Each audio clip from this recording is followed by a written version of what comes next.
สบายดีท่านผู้ชมพบกันเช่นเก่าเช่นเคยกับวิดีโอรีวิวเครื่องเรสกีนเสื้อเนาะแต่ว่าสำหรับวิดีโอนี้แมนจะรีวิวให้กับท่านผู้ชมได้เห็นเครื่องตัดสติกเกอร์ยี่ห้อคัดโอเคดีซี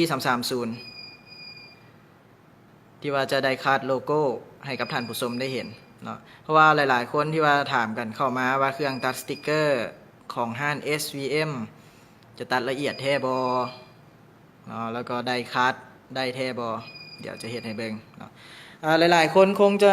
ยังคล่องคาใจกับคำว่าไดคัสแปลว่าหยังเนาะเดี๋ยวตอบให้เลยไดคัสก็คือการตัดอ้อมรอบโลโก้เพื่อบ่ให้ไปปาดโลโก้หรือว่ารูปของเฮานั่นเองเนาะเดี๋ยวทีมงานเข้าไปเลยที่เห็นอยู่ปัจจุบันนี้ก็คือเป็นเจียร์ทรานสเฟอร์สีเข้มปิ้นด้วยหมึกปิกเมนต์นะสีค่อนข้างงามอันนี้เอิ้นว่าเป็นการแลนเบิงเส้นเนาะมันจะมีจุดมาร์กเดี๋ยวซูมเข้าไปเบิงก่อนเนาะจุดมาร์กลูกค้าบ่ต้องงงเนาะทางทีมงานเขาสอนให้ทุกขั้นตอนกันเลยครับประกันว่าต้องเป็นแน่นอนเนาะมีทั้งวิดีโอให้เมื่อเบิงพร้อมเลยหลังจากที่เขาแลนจุดมาร์กสำเร็จเป็นที่เรียบร้อยแล้วสั่งตัดได้เลยสังเกตเบิ่งได้เลยท่านผู้ชมบริเวณที่ปลายใบมีดที่กำลังปาดลงไปนั่นเนาะ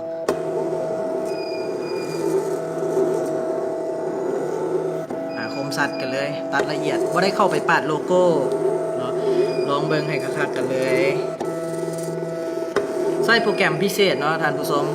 จะมีโปรแกรมเฉพาะของเครื่องเรียนรู้ง่ายตัวเครื่องทนทานโครงสร้างเป็นเหล็กมีแต่คอปเวอร์ด้านข้างเป็นยางแต่ก็มีรูปทรงที่ว่าสวยงามกระทัดหัดพกพาสะดวกเคลื่อนย้ายก็สะดวกด้านหลังที่เป็นขาล็อกก็คือเป็นเหล็กคือกันเอิ้นว่าความทนทานค่อนข้างสูงกันเลยถ้าเป็นยางท่านผู้ชมลองคิดเบิ่งว่ายางเวลาเฮางัดหลายเทื่อก็ต้องมีการฮักการเปเพต้องได้ระมัดระวังหัวตัดก็เป็นเหล็กเช่นเดียวกันนะอันนี้ก็คือไดคัสเป็นที่เรียบร้อยแล้วเดี๋ยวให้ทีมงานเลื่อนเอากระดาษออกมาได้เลยเลื่อนออกมา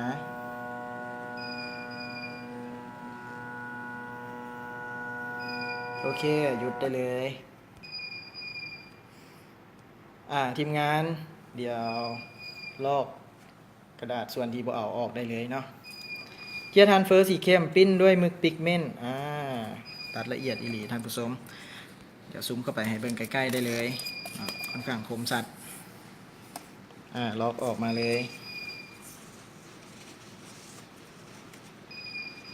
เดี๋ยวจับออกมาเลยทีมงานจับออกมาแล้วก็ปิ้นด้านให้กับท่านผู้ชมได้เห็นปิ้นออกมาให้ได้เบิ่งแบบสัดๆกันเลยเนาะเดี๋ยวซูมเข้าไปเบิ่งใกล้ๆเนาะอันนี้เป็นการไดคัสท่านก็จะได้โลโก้ที่ว่าสวยงามเนาะจะได้โลโก้ที่ว่าสวยงามเดี๋ยวเราจะนำพาท่านผู้ชมไปที่เครื่องรีดสกรีนโลโก้เนาะและปัจจุบันนี้เราได้นำพาท่านผู้ชมเข้ามาที่หน้ารีดสกรีนโลโก้กันแล้วเนาะหน้ารีดสกรีนโลโก้จะเป็นขนาด10 นิ้วเนาะสามารถใช้รีดโลโก้ได้สบายเลยถ้าเป็นหน้ารีดใหญ่ประมาณนี้กับรีดโลโก้ได้เช่นกันแต่ว่าจะมีอุปสรรคเพราะว่ามาเรื่องการจัดเสื้อเข้าไปจะมีดุของเสื้อมันจะเฮ็ดให้เฮายุ่งยากต่อการรีดอาจจะมีกาอื่นๆที่เข้ามาห้องอยู่หน้ารีดเนาะขอแนะนำเป็นตัวนี้กันก่อนเนาะทีมงานเดี๋ยวจัดเสื้อเข้าไปได้เลย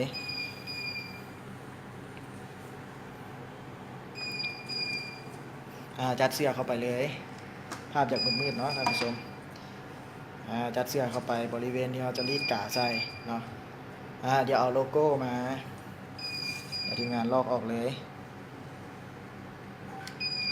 วางเข้าไปบริเวณที่เราต้องการสกรีนใส่ประมาณนี้กลับเข้ามาหาแผ่นเทฟลอนเนาะแต่ก่อนเราจะใส่เป็นกระดาษไขมันเดี๋ยวจับกระดาษไขมันขึ้นมาเบิ่งกระดาษไขมันที่แถมไปกับ เจียทันเฟอร์สีเข้มสำหรับลูกค้าที่ซื้อเจียทันเฟอร์สีเข้มจะมีกระดาษไขมันแถมให้ไส้ในระยะหนึ่งถือความร้อนหลายก็จะเหลืองแล้วก็ทิ่มบ่เป็นตาไส้เนาะก็จะเฮ็ดให้เสื้อเปื้อนเดี๋ยวเขาจะเปลี่ยนจากการใส่กระดาษไขมันมาใส่เป็นเทฟลอนมันเนาะด้านข้างจะเป็นเทฟลอนขาวที่ว่าเขาใส่กันความร้อนเช่นเดียวกันแต่เทฟลอนมันจะเป็นตัวม้าใหม่เนาะทีมงานแกะเบิ่งได้เลยเป็นตัวม้าใหม่สามารถใส่ปกเวลาที่ว่าเรารีดเฟรกรีดกระดาษทรานสเฟอร์งานที่ว่าใส่กับเครื่องรีดสกรีนรีดฮ้อนสามารถใส่ได้เลยทีมงานปกเข้าไปเลยอยากใหญ่เนาะถ้าว่าลูกค้าซื้อไปแล้วสามารถไปตัดแบ่งได้ใส่รีดเฉพาะโลโก้งับลงได้เลยกดนับถอยหลังก่อนเนาะงับเลยง่ายๆเนาะท่านผู้ชม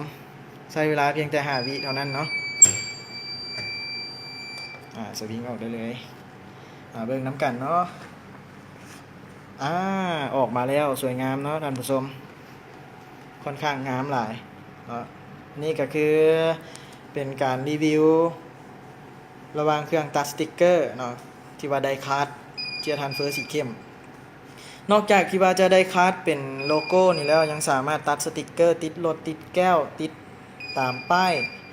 สำนักงานห้องการต่างๆเนาะสามารถตัดติดได้หมดเลยแล้วก็จะมีเป็นสติกเกอร์เจียที่ว่าสามารถได้คัสแล้วเอาไปติดใส่กับกล่องสินค้าของทานไม่ว่าจะเป็นกล่องครีมกล่องอาหารเนาะก็สามารถเอาไปติดได้แล้วก็มี